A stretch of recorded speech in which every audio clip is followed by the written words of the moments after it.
रविवार सुट्टीचा दिवस आणि सुट्टीच्या दिवशी अजिबात बागेतलं काहीच काम करायचं नाही असं की नाही आम्ही ठरवलं आहे.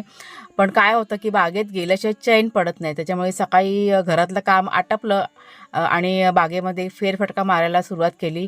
नेहमीचंच असतं ना, फुलं वगैरे काढावी लागतात. तर ही बघा, ही फुलं छान अशी सुगंधित फुलं की नाही काढून घेतली. त्याच्यानंतर चिबूडची वेल जी आपली पसरली होती ना, तिथे एक ना चिबूड तयार झाला होता. तर कुणालच्या भावानं म्हटलं तो काढून द्या आणि कुणालचे बाबा म्हणत होते की कदाचित हा चिबूड की नाही खराब निघेल, कारण त्याला की नाही फळमाशीने की नाही डंख मारला होता. कटिंग करून बघितला चिबूड, तर खरोखरच तो चिबूड की नाही खराब होता. तर तुम्हाला पण मी दाखवत नाही आहे, कारण आतमध्ये की नाही म्हणजे पूर्णपणे खराब झाला होता.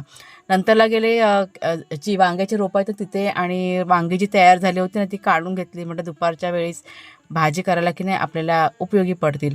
तर मस्त अशी एक 3-4 वांगी निघाली आणि आदल्या दिवशी पण थोडीशी वांगी काढली होती त्याच्या जोडीला, म्हटलं ही होऊन जातील. तर असा बघा छान प्रकारे आजचा दिवस की नाही आम्ही मजा करत